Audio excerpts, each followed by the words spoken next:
Hello guys and welcome to a brand new video. Today I am here with Oshinoko Season 2 Episode 1 reaction. So Oshinoko Season 1 was very good. I reacted to it.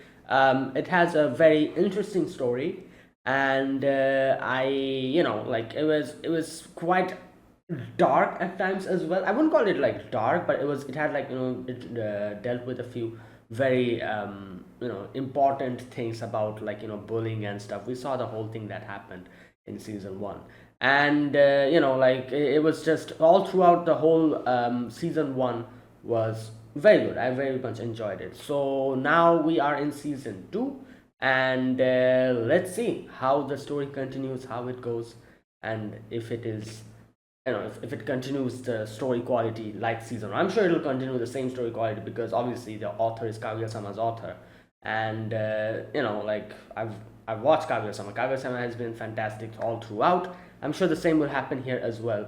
But I'm very excited. Let's see what happens. This is episode number 1 of season 2 reaction. Let us begin. I'll be putting the subtitles and the timer here. Sync it whichever is your preference, and let's get started. So here's the countdown.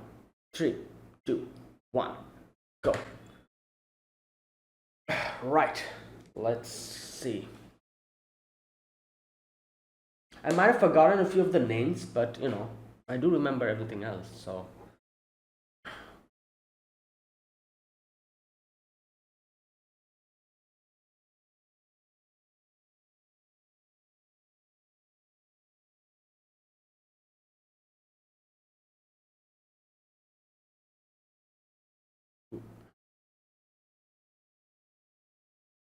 No worries.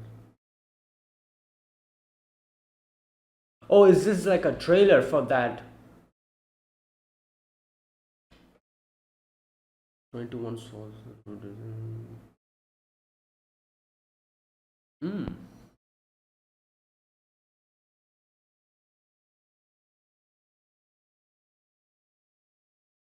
Certain man. Hmm.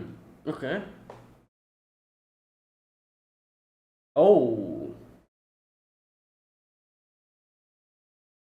Damn. Okay.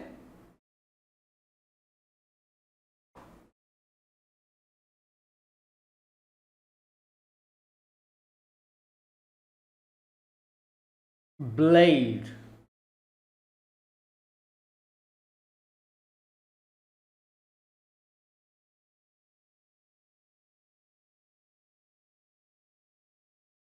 Tsurugi. Okay.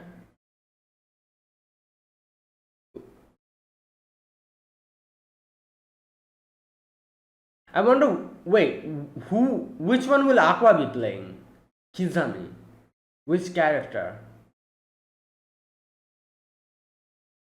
Oh wait.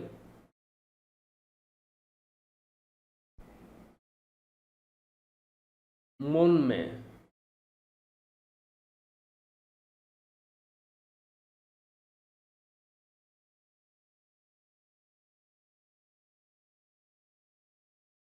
Oh, is this Toki? Is this who Aqua will be playing? I think so.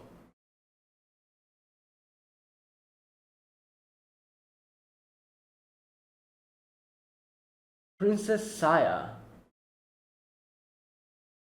Okay. So that is the cast? Okay. Damn! Tokyo Blade. Stage play. Okay.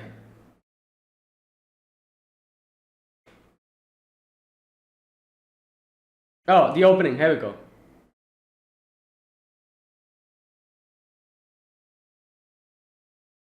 Wait.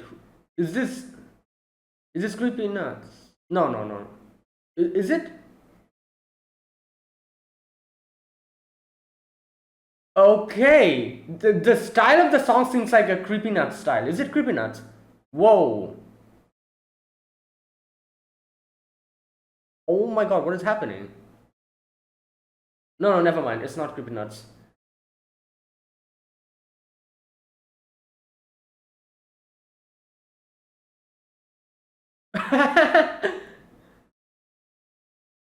Okay.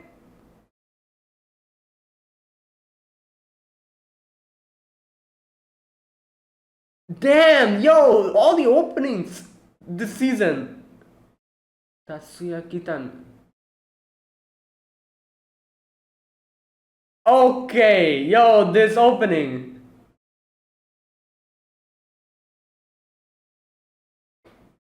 Nice.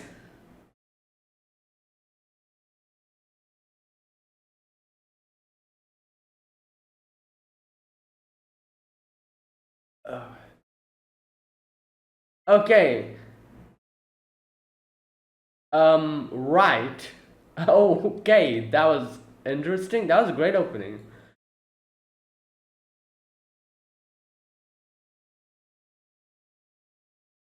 Okay, so obviously this is Akane will be playing her, and this guy will be played by Aqua Toki. Yep, Princess Aya. Yeah, and Kana will be the other girl. 2.5 stage Tokyo Blade first day. Right.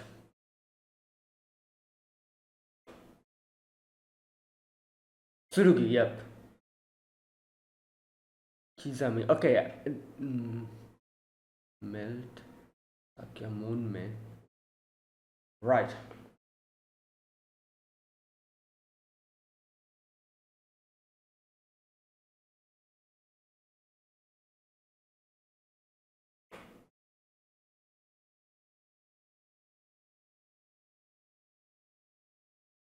4 months. Okay. Nice.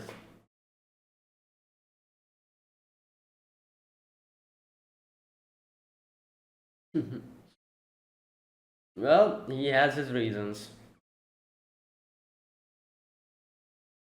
Oh yeah, everyone like this is the official statement that yeah.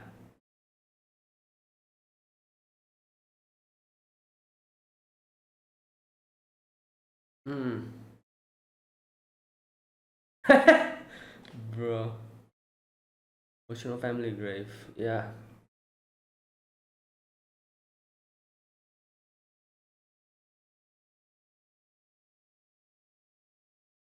Hmm.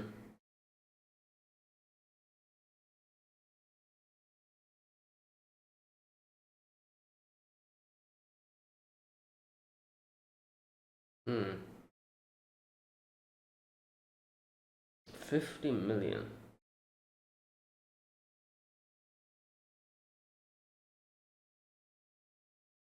Hmm.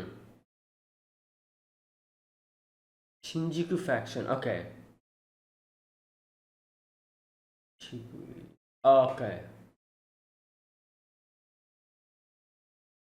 Shibuya conflict.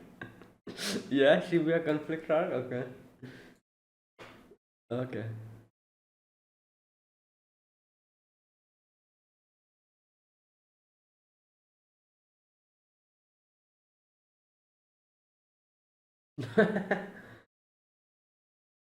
uh, different time.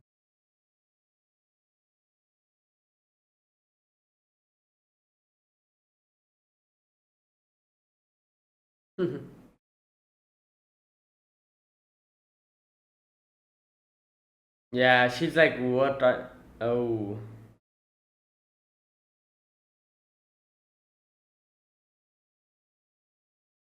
Hmm.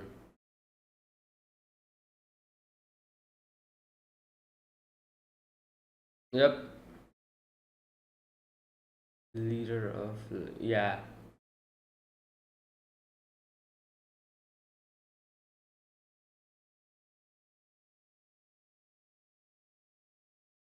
Hmm.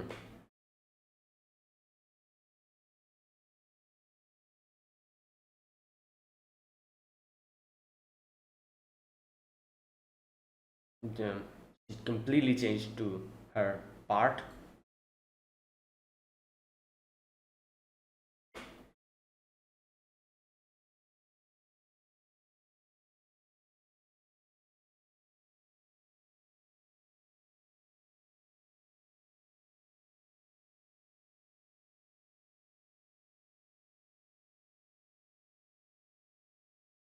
Nice.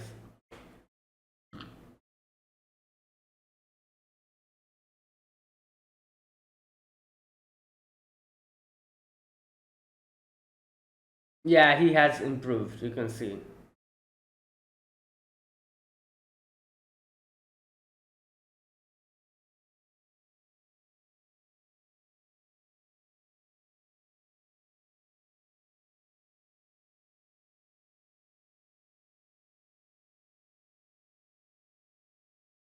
Adaptive type. Nice. Yeah.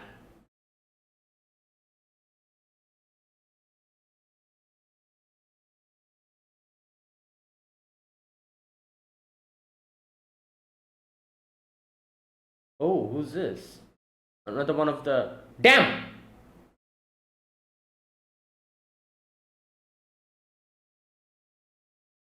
Okay.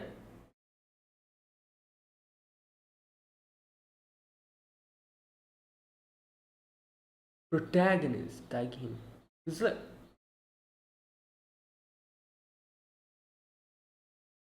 Yeah, Kana usually holds herself back. You've seen it.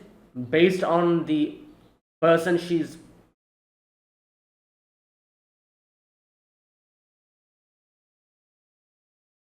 Damn! Even she was.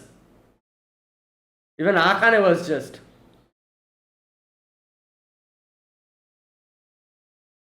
Damn.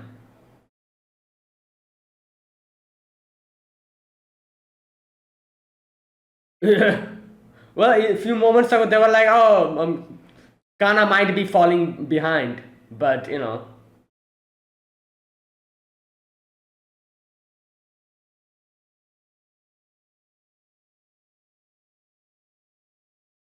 yeah.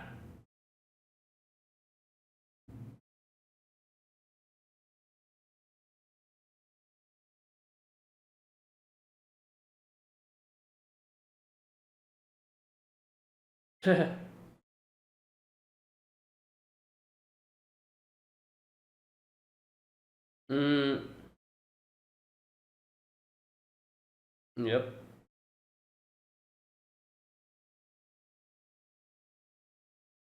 Well, few things changed. Oh my god. Hey yo.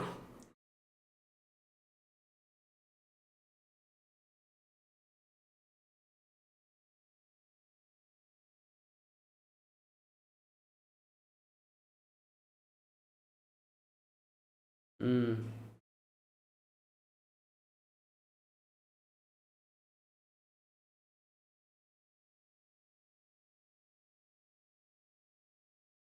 if they're truly actors. He was saying like, ah, I just don't care, but you know, in front of something like this.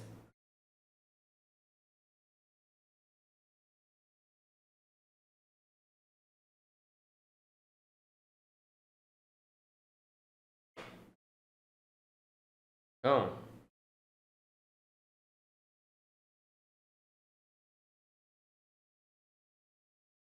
Hmm. Can't make rehearsals too. Okay, substitutes. Yeah.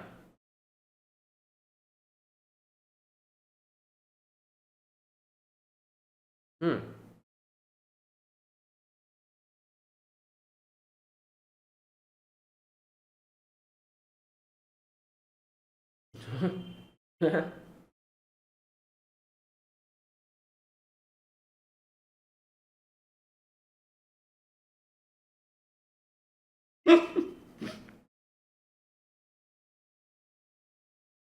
Yeah.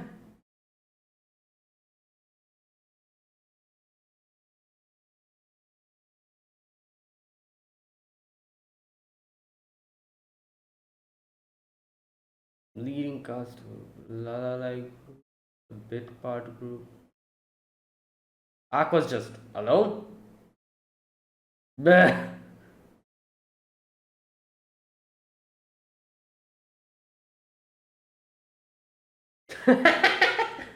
uh,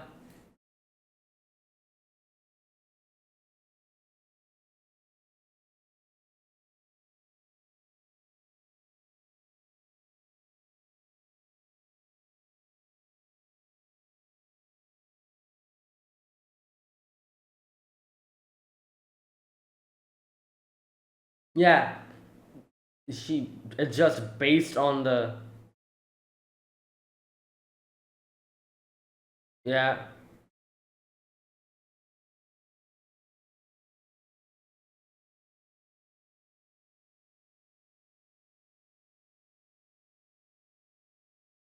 Daiki Himekawa. She can go all out.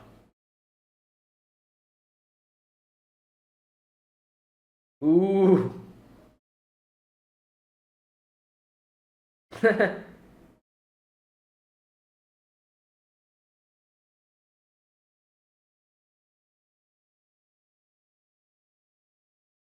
Yeah. But, still, he has that fighting competitive spirit in him. You can see that. However,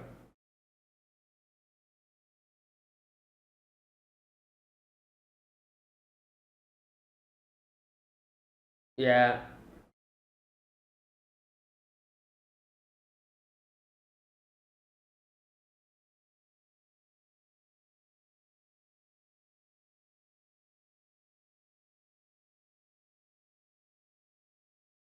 he, okay. She's more like a cheerful. Okay. No, yes, I still feel like there could have been something a little bit more oomph to it. I don't know.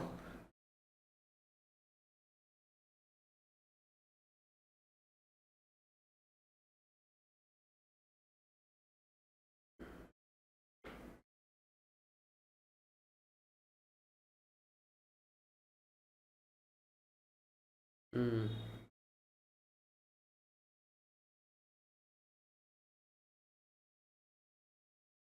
Ah,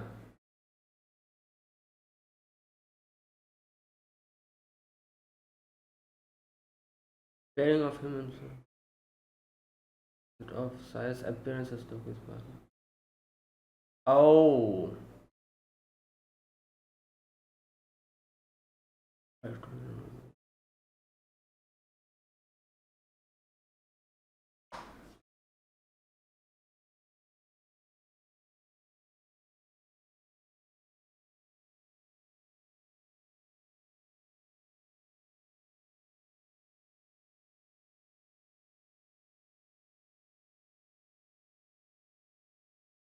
intermittent. Yeah, true, very true.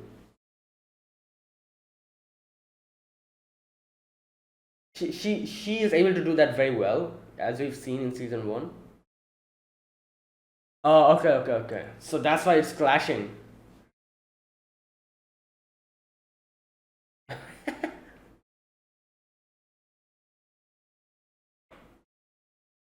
Ah.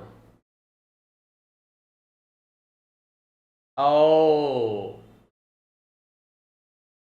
damn.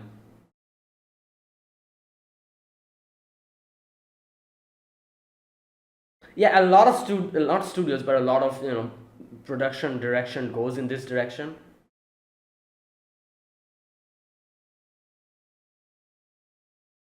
because of time constraints and budget constraints.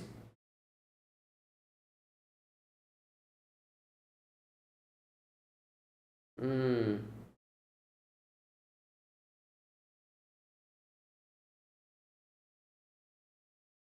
Day five. Okay. Scriptwriter. Oh. Okay.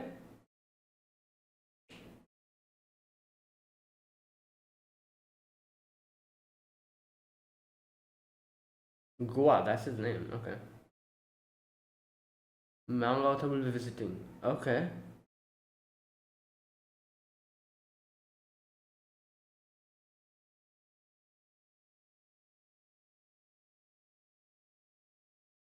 Yeah, but there are little bits and pieces of.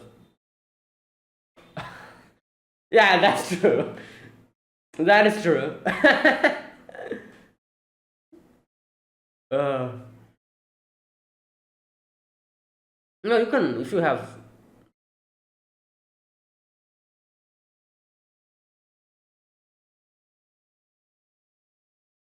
Hmm. Oh my god, he's going to just go.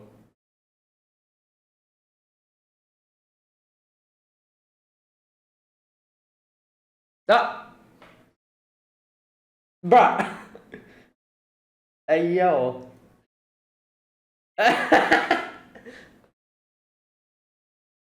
Damn.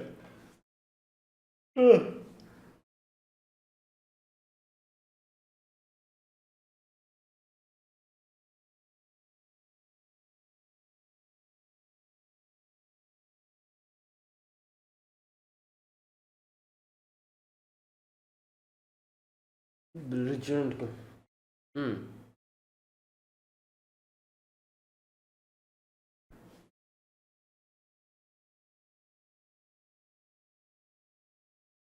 Yeah, there you go. As Akane said, it takes too long. True. Yup. Which will extend the whole time.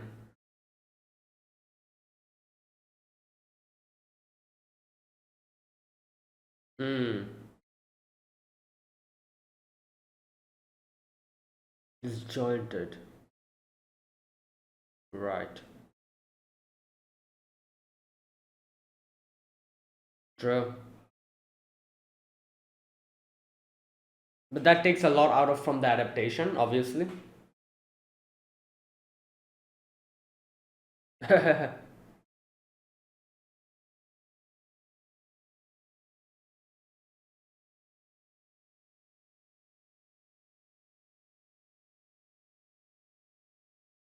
For the first several volume.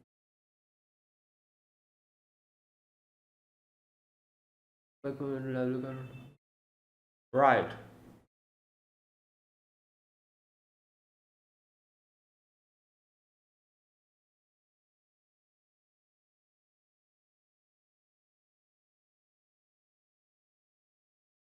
This is state device.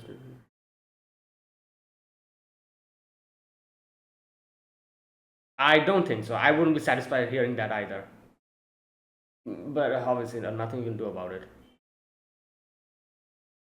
Maybe she can simplify, like, oh, the mangaka? Th- this person? Abikusa. Oh, she knows him. Oh, she's the manga author of Sweet. I forgot the name of the story. Yeah, I remember her. She's like, yeah, you're one of the problems that I had. Exactly. Yeah.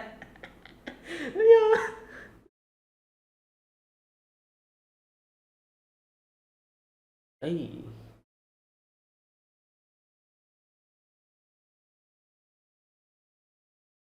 Ooh, yeah.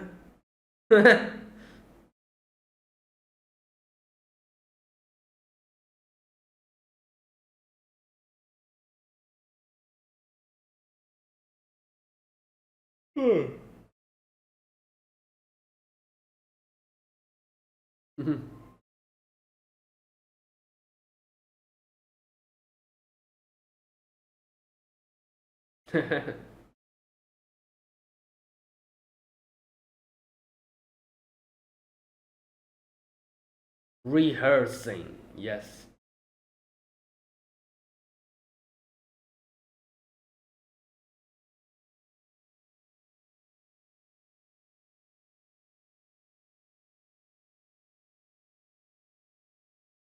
Oh. Oh, I think it doesn't have. Exactly. I was going to say, like, as a manga author, obviously,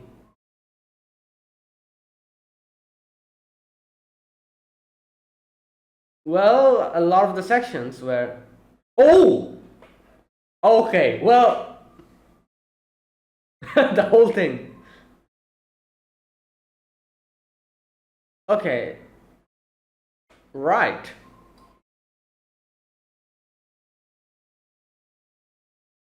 So let's hear the ending.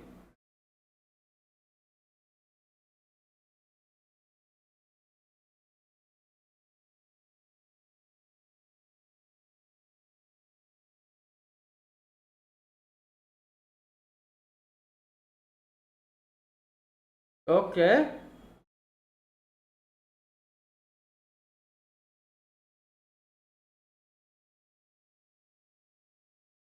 Oh, nice.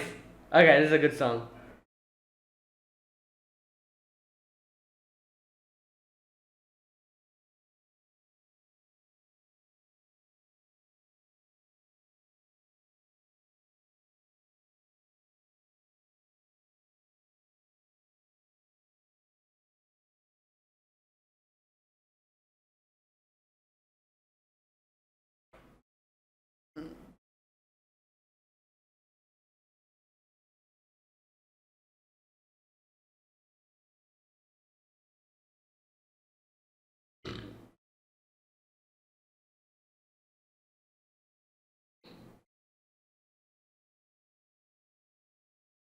Nice.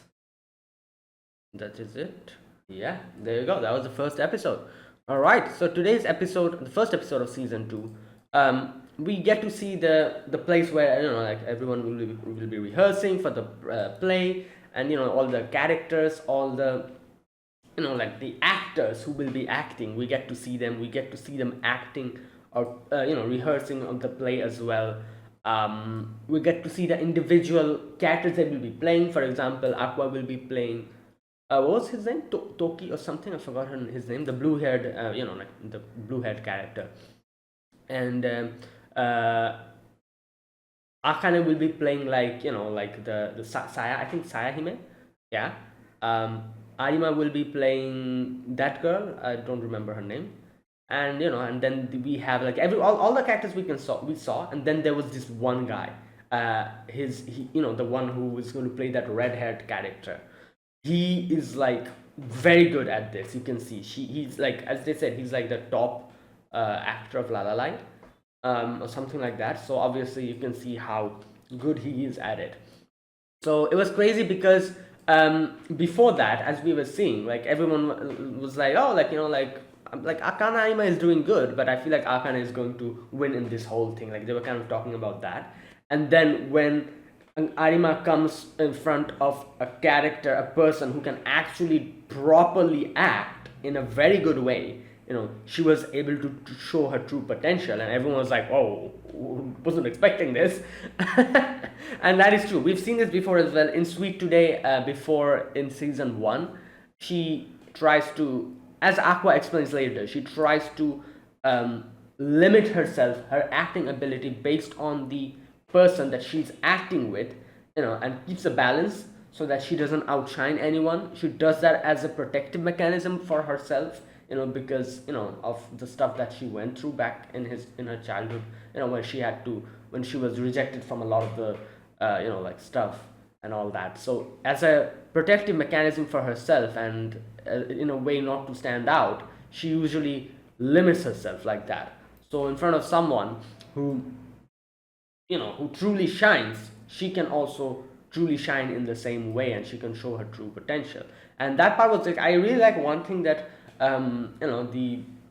the adaptation does is the way they kind of uses like colors as symbolism. Like for example, you can see when Arima comes and acts, you can see this guy. The guy comes in, and when she like starts his acting, a splash of color just like like falls on Kana's face, and then he also like strikes back, and a splash of colors also strikes him, and each of the splash of colors that were striking each other is so powerful and so strong. You can see it is completely covering Akane, Aqua, every single person in that place. Which shows, as a symbolism. Obviously, it was showing the intensity at which they were acting, and their passion or whatever, their talent that was oozing out of their play, completely overwhelming every single person standing there. And they use that as a symbolism.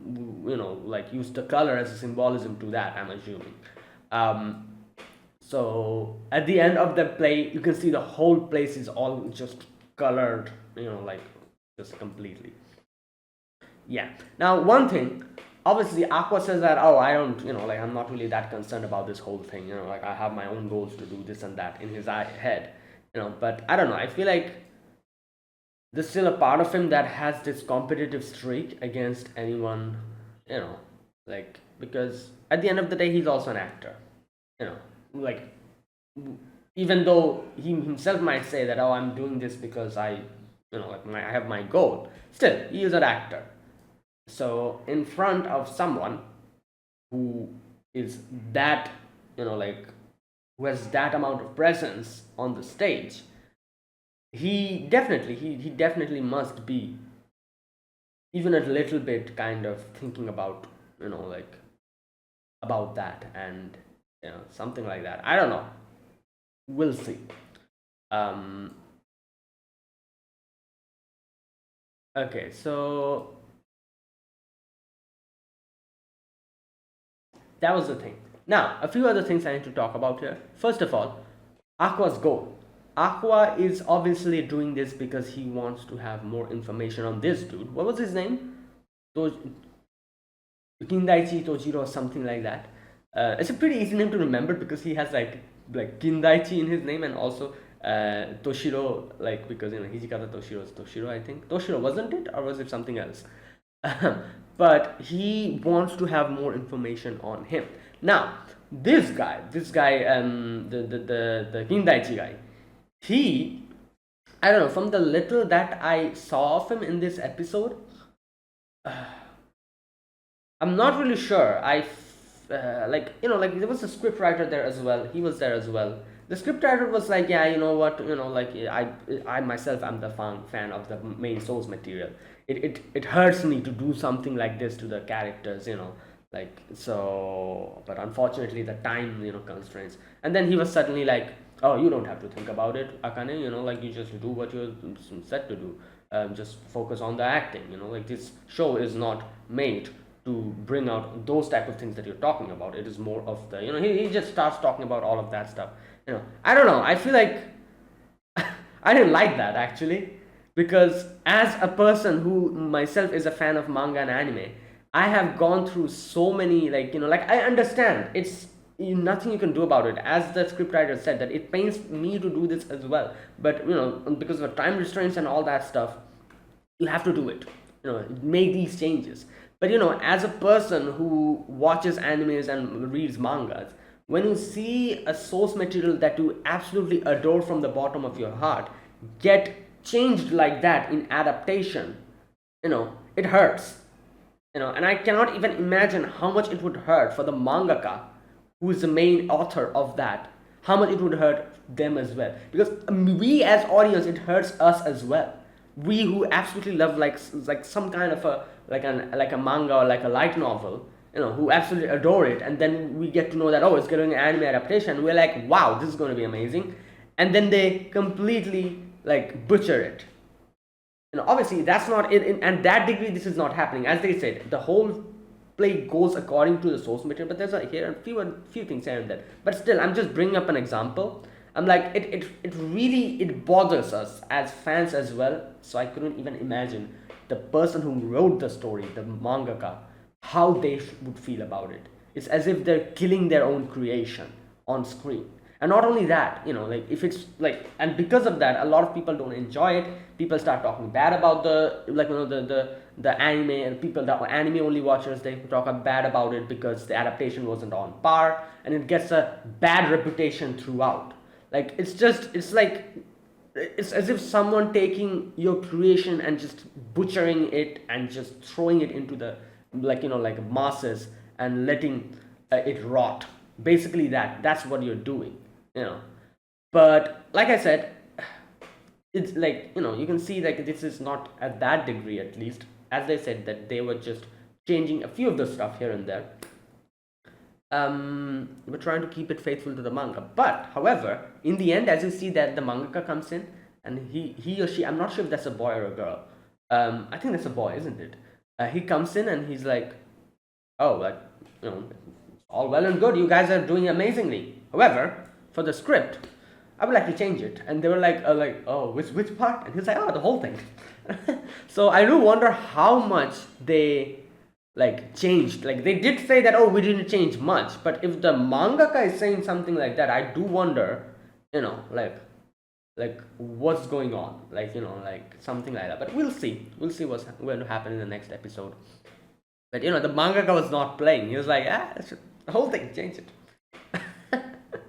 He seems like timid and everything, but I feel like like he's the type of character who, when push comes to shove, and when it's something related to his what he does and his like like passion, he's probably very fiercely like like stubborn about it. He seems like a character like that. So I'm interested in seeing how it's going to go. And also, like I was saying, I was talking about that guy Kindaichi. He when the mangaka was saying something like stuff like that, you can see he's just like this, like looking at him like this. I don't like his character. I don't know if he's, if it's this is just like like this show does this now and then, where they show portray a character in a certain like fashion, and then later on you get to know that, oh, this guy wasn't as bad as I thought, that kind of thing. I do wonder if that's going to happen here as well, or if I'm going to not like his character up until the very end. Because for now, like I said, I just couldn't like when he said like like, oh, nothing we can do about it and all that. And like I can understand his explanations, and but still, like as a fan of like anime and manga myself, like I know what what Akane was talking about, and with what feelings in her heart she was talking about that. Oh, like like the material, the source material is definitely not like this. Like you're completely changing a person's character. That kind of thing.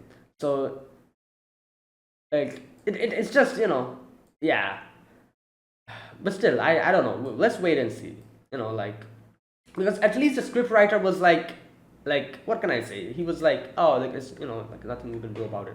But the guy Kindachi, he just it seems as if he just completely just shoved that aside, and he was like, oh, it's fine. Don't worry about it. You don't have to worry about it. You do your job. That kind of thing. It seemed like he was kind of saying. So I didn't really sit well with me the way he kind of like expressed his opinion there. But you know what? Let's wait and see. It's just barely we've just barely seen him in today's episode. Who knows? Maybe I'll change my mind as we get to see more of him, or maybe I won't. Let's wait and see. Um, right. And I think I think that was it. Those were like the main things I wanted to talk about in today's episode. Um, is there anything else? No, that is it. Yeah, those were the main parts. But let's wait and see. Um, and Akane is now, you can see that Akane is like getting like a, obviously she's very competitive, and especially in this situation because Aqua has like a connection to Kana, so she's being more competitive about this as well. And yeah, something like that. Right.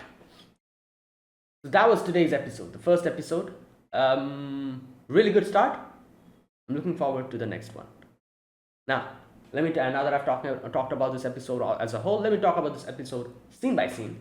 In the very first scene, you can see they introduce the characters in that trailer, like that little trailer we have. And so basically, the premise of this show is like different characters in like fighting against like like each other, and they have like factions and stuff, that kind of thing, I think. So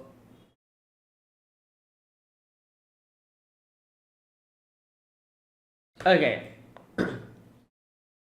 the trailer was really good. You can see like they kind of showed the trailer and introduced the character briefly. No, introduced the what do you call it? The title Tokyo Blade. That whole thing happened, and then the opening starts. The opening was really good. I need to watch the opening again. I feel like after this, there's so many things happening in the opening. Anyways, and then you can see after that the story starts, the episode starts, and you can see Aqua cradling Akane. Obviously, that was part of the play. I'm assuming Sayahime dies. This is that scene where she's like like sprawled in blood, and Aqua's like cradling him, and so Aqua's playing the role of Toki, while Akane is playing the role of Sayahime, or Princess Saya. So they're practicing and rehearsing, and then we have Kana Arima who is playing Surugi. We have Melt Narushima who's playing Kizami, I need to remember the other names in the play as well. Surugi Kizami. Then we have Sakuya Kamoshida, Monme. Okay, right. Okay, so while all of this is happening, you can see that um,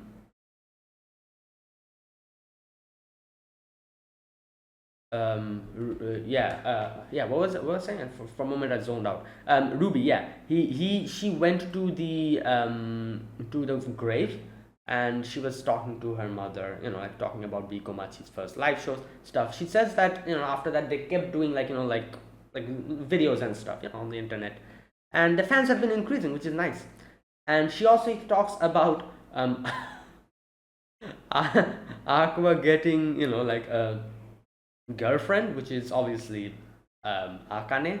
Now, she says that obviously my brother says it's because of the job, like because of the whole thing.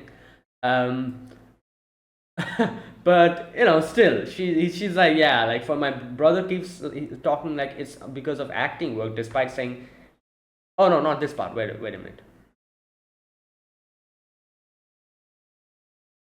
He claims they're only a couple for work's sake, though.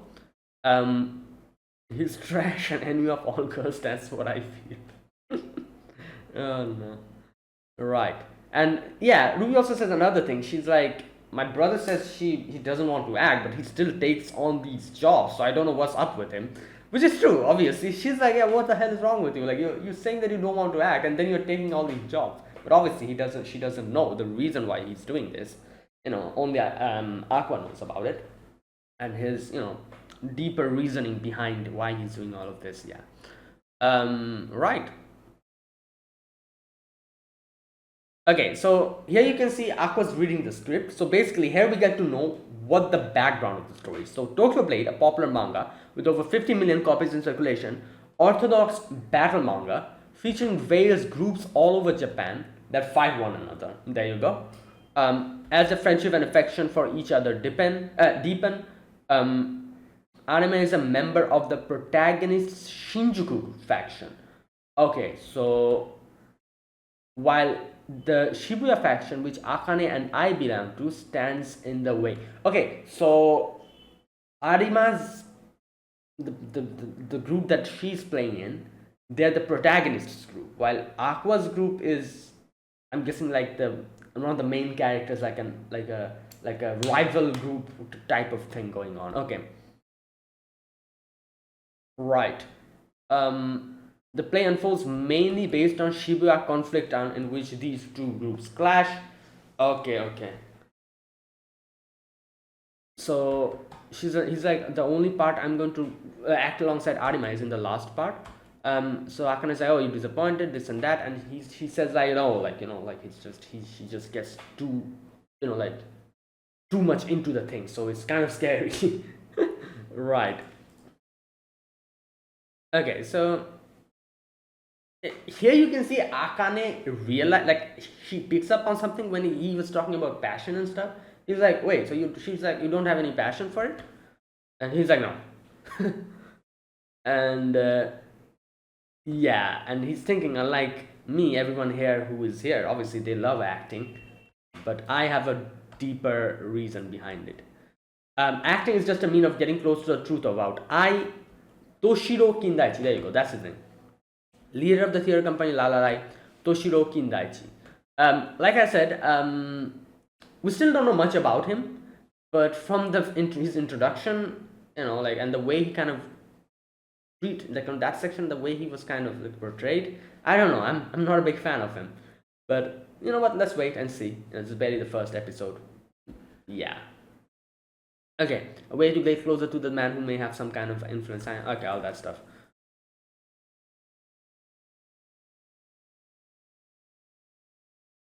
Right. So here you can see like they're talking with each other, and they're like, oh, like like Arima, who has a long entertainment career, and then we have Akane, one of the best people in Lalalai.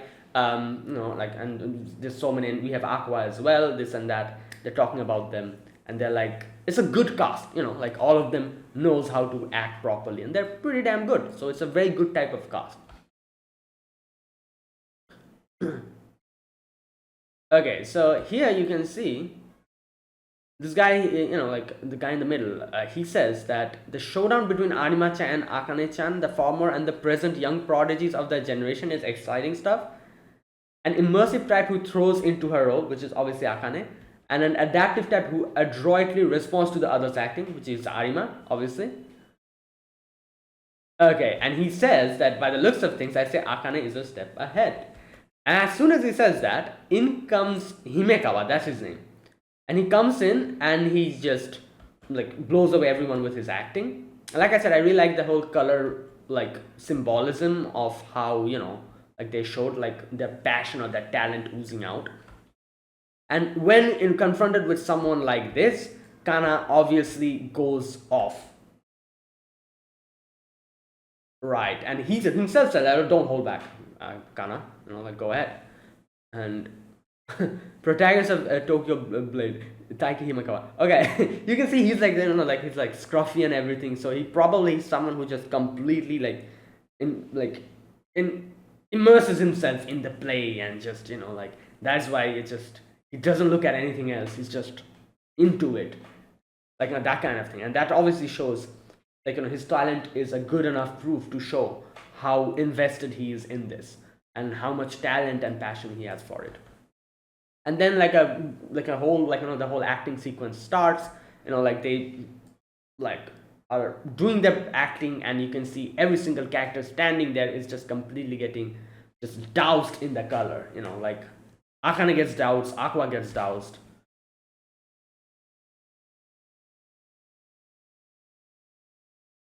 And it's interesting, you can see like obviously these are all symbolisms. Kana's color is orange while Hime's, wait, what was his name? I forgot his name again. Himekawa, wasn't it? Yeah. Himekawa's color is blue, I think. Yeah. No. What was that? Let me check. Yeah.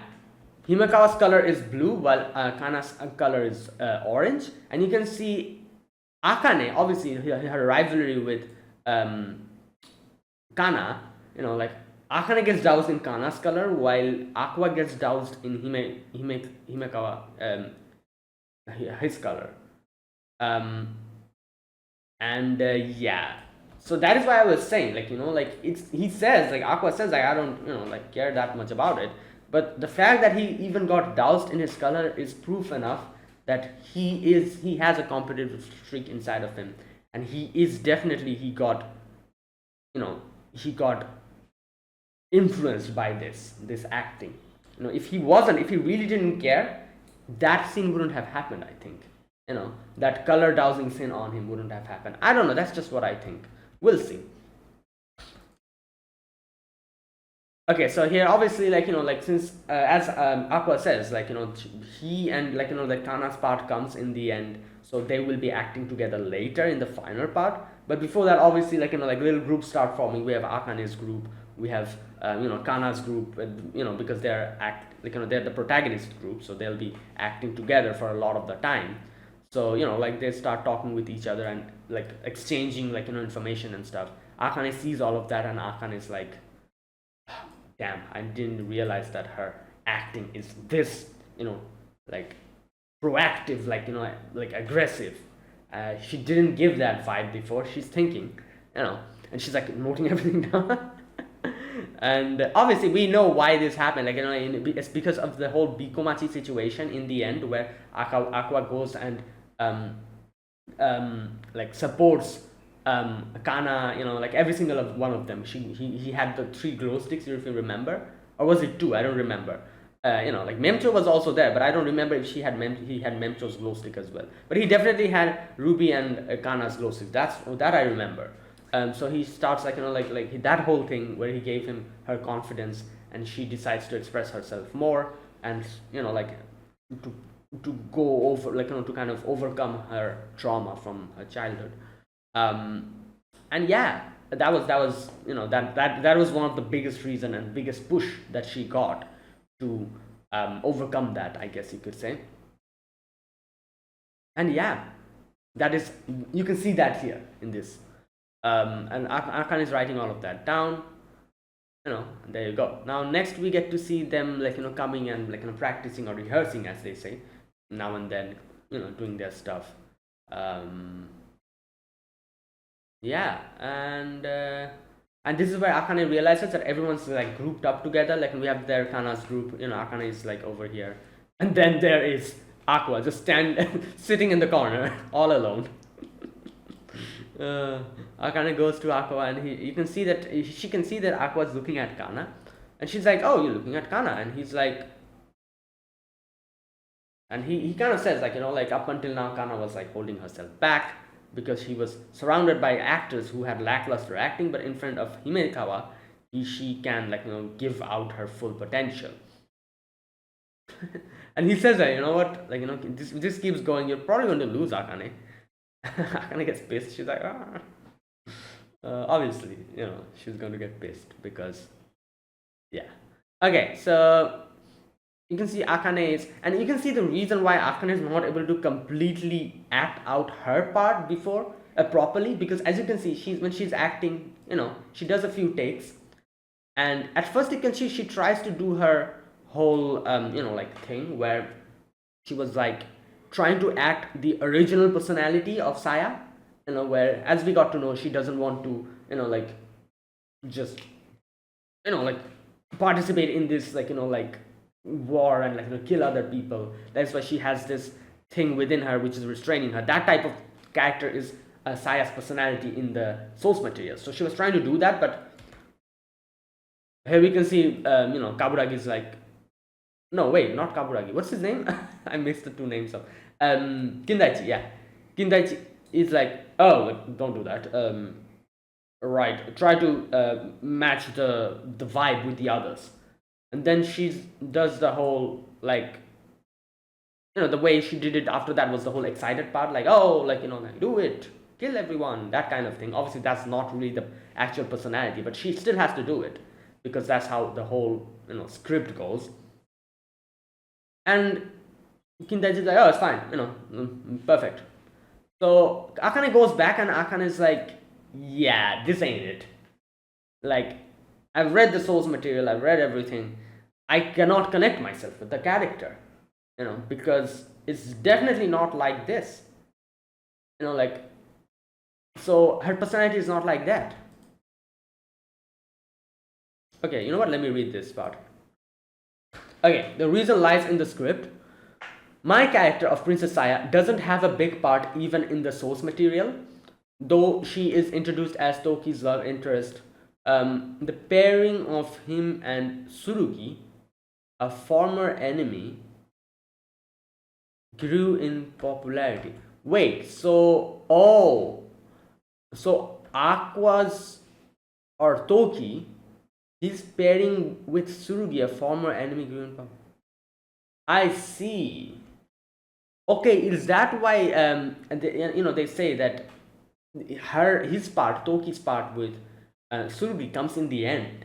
At first they're all like allies fighting together, and then in the end, I'm guessing they'll be working together even though they were enemies. I think that's how this plot goes. Okay, I see. I think I understand the plot now.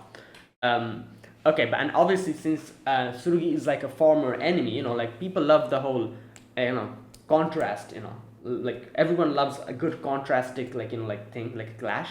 So obviously a lot of people probably liked the pairing of Tsurugi with Toki in the end, especially because they were former enemies, and that's why she says Saya Hime's part doesn't really come that much in the source material.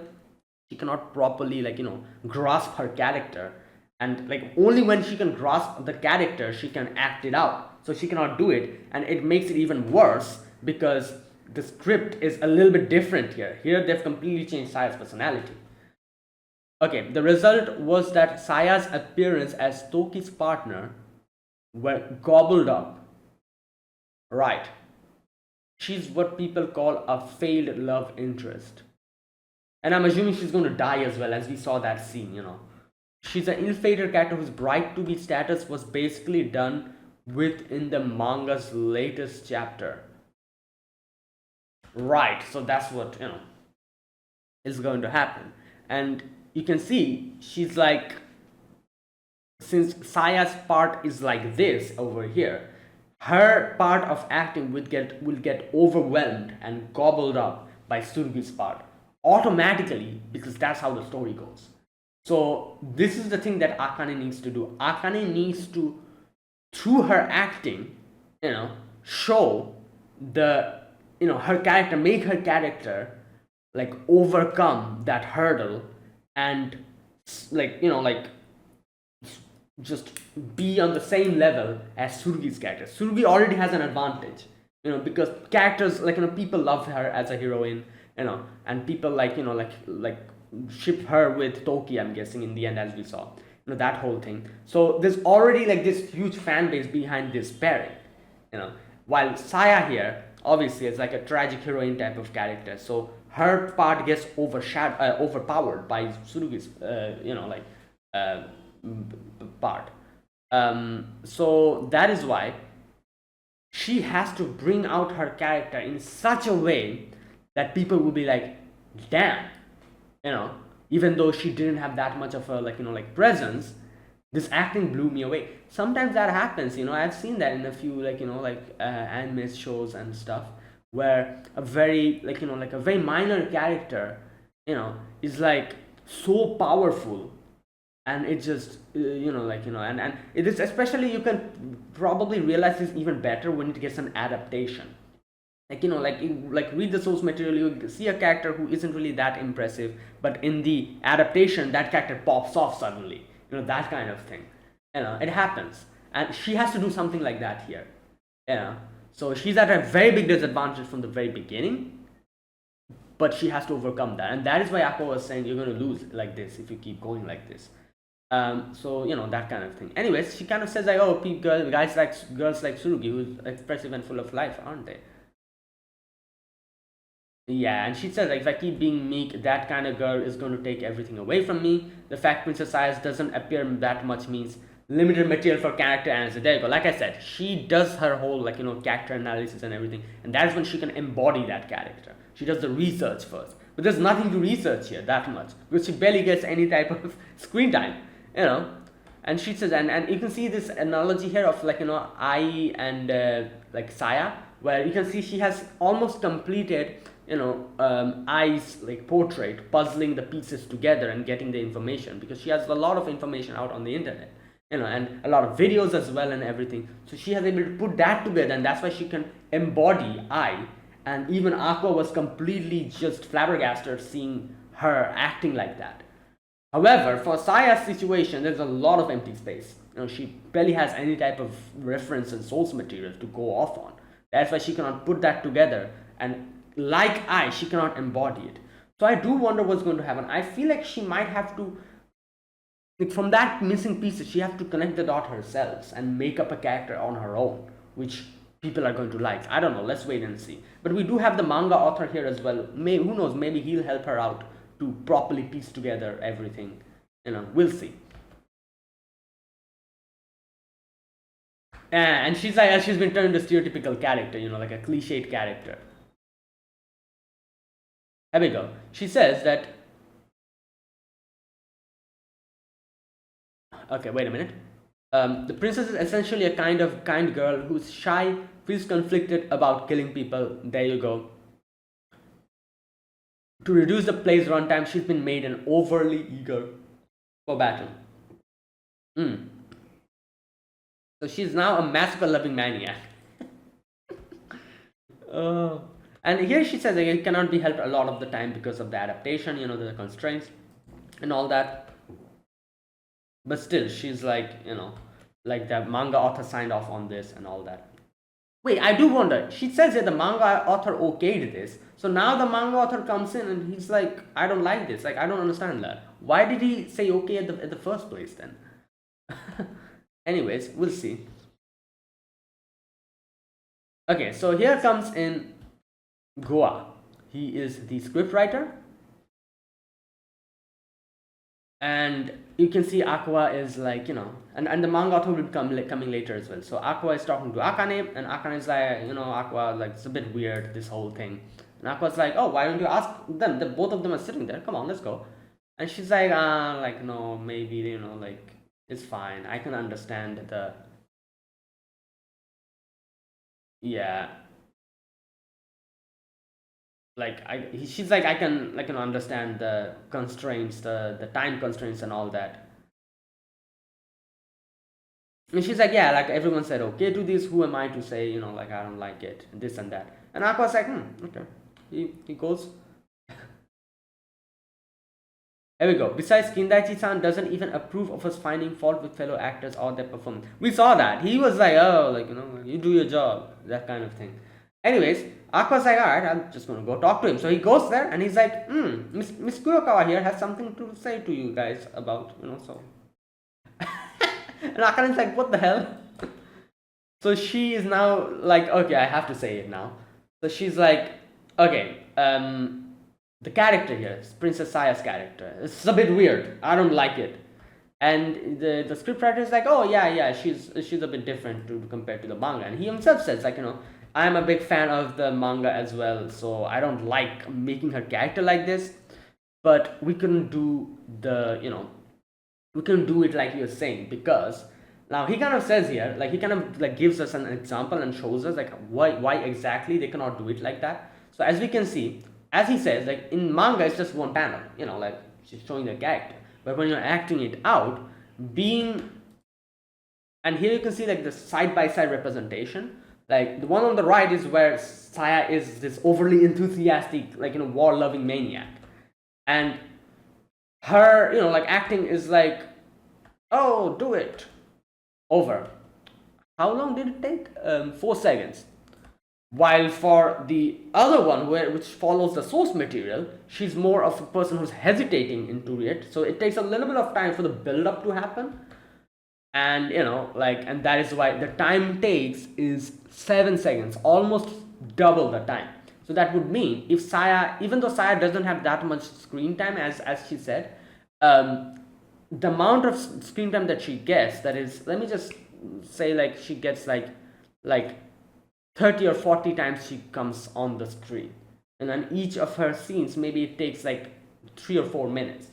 So that would mean if they try to adapt her personality properly, it'll double the whole thing time, and the whole like schedule will get messed up and everything. Like I can understand what he's saying here, and he also says like if we do something like that, we have to cut out from other characters like time, and that will make things even more wonkier.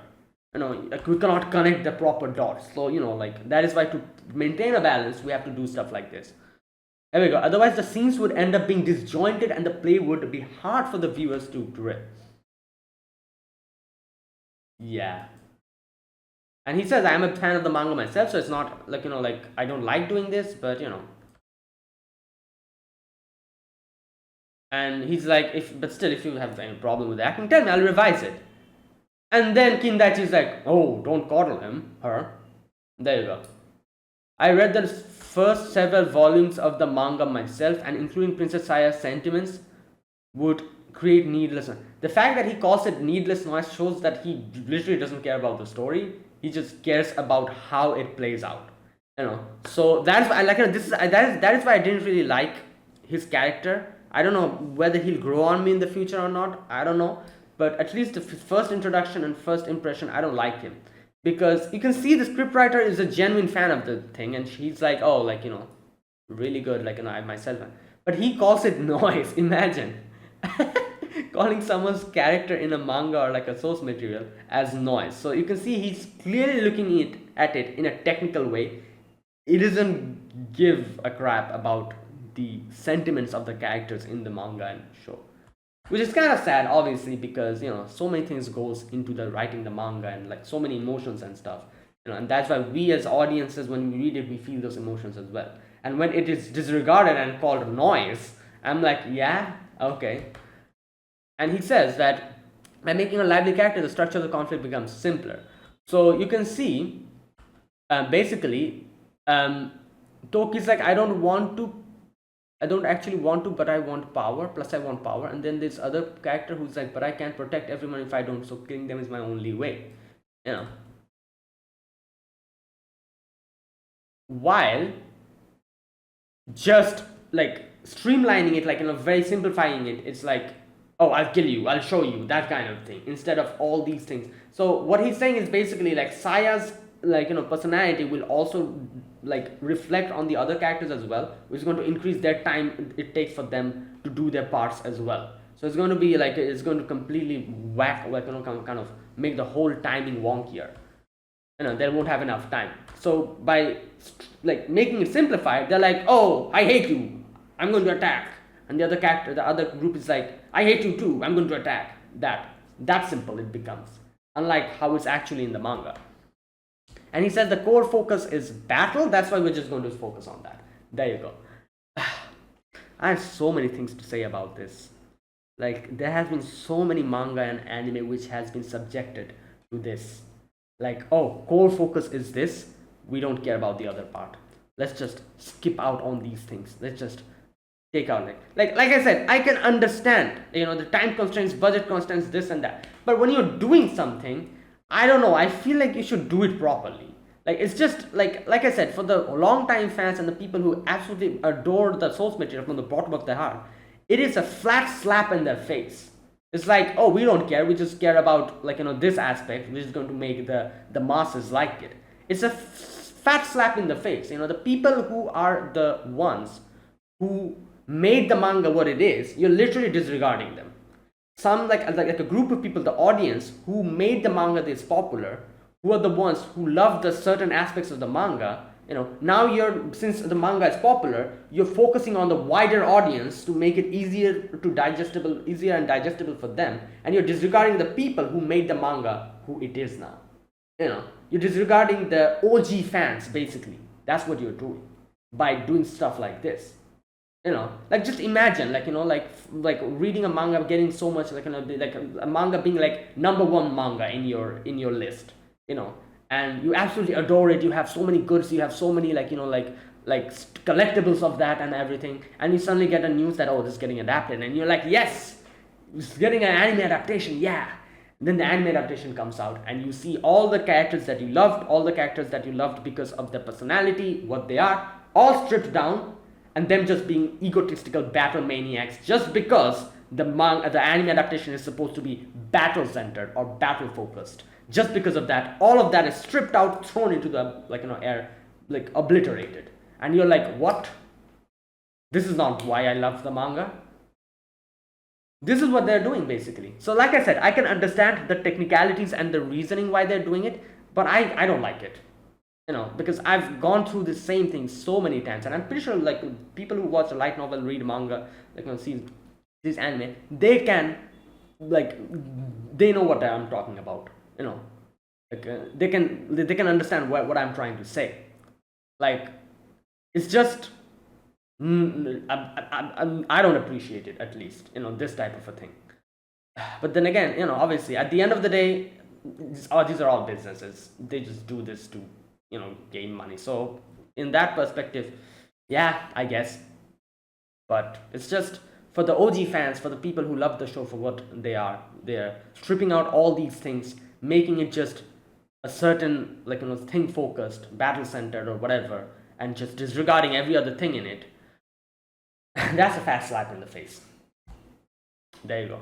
Anyways, I'm a bit passionate about this because I myself, you know what, I'm just going to stop now. Right, anyways. And that is exactly why, since I'm so I'm a little bit passionate about this. That's why I didn't like Kaburagi's why am I calling him Kaburagi? Kindaichi's character here, because it seems he's just don't talk about this. We have talked about this. It's not your place to say stuff. Do what we tell you. That kind of thing. Anyways, right. In this play, your role, here we go. Your role is not to express the depth of your emotions. I'd say it's to be persuasive stage device that depicts the interpersonal conflicts in an easy to grasp way. Ak was like, you satisfied? And Akan is like, yeah, I'm not satisfied. Like, really? Like, I can understand what he's saying, but as a fan of a certain series, if you're saying this with some die-hard fan, they'll be like, what the hell are you on about? Shut up. I don't want, you're literally butchering the thing, and you're giving me reasonings behind why you're doing it. So from emotionally like like point like like attached, but from people who are emotionally attached to a certain like thing, they will obviously not like this. But to the other masses who don't really know about this thing and who don't really care about it, they'll be fine with it. But and that will be the majority, so everything will be okay. That kind of thing. Anyways, after that we get to see in comes the mangaka, and the sweet today's mangaka as well. She's here. Okay, this Tokyo Blaze mangaka is Abiko Samejima. Uh, 22. He or she is 22, like way older than like Aqua and Akane. Damn. While we have Oyoriko, who's like like creator of Sweet Today. Yeah. So she's come here to support him, and and Sweet Today's author, mangaka is like, oh Akane, oh Aqua, like yeah, like hello, how are you? And then what's his name? Melt, I think. He comes in and she's like, well, what? Yeah, okay, whatever. Because obviously he was one of the one of the actors who made a mess of the adaptation. You see, like like there's no mangaka or no like like light novelist or whoever, whose creations, if it's butchered, they are not happy. You're literally taking their creation and just obliterating it in front of a mass of people. That's what you're doing just to make a quick buck. It's absolutely disgusting, you know. And yeah, that's it.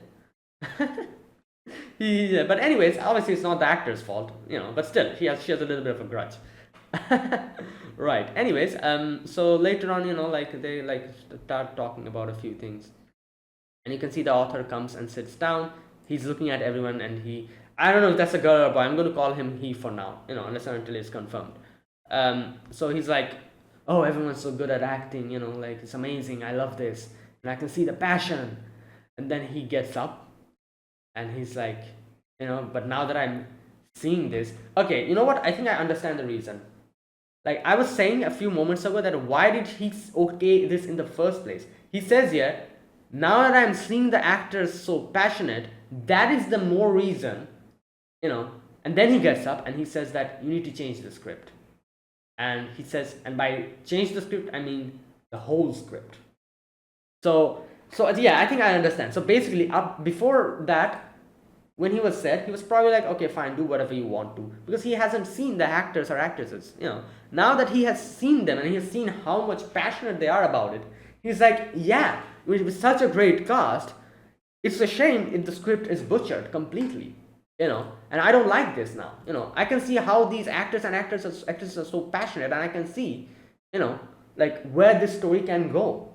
But the script is a big no then. If it was some lackluster actors, like doing this in a very lackluster way, he probably would have been like, yeah, it's fine, go ahead. But now that he's seen like so many good people here, he's like, no, change the script. And I was thinking he was gonna say like, oh, like a few of the sections. He says the whole thing. Oh boy, that's funny. Right, and that's where it ended. So great first episode. I'm looking forward to where this is going to go.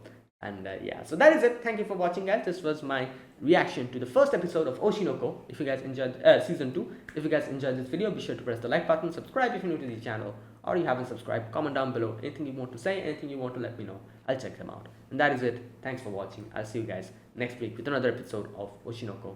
Until then, goodbye and have a nice day.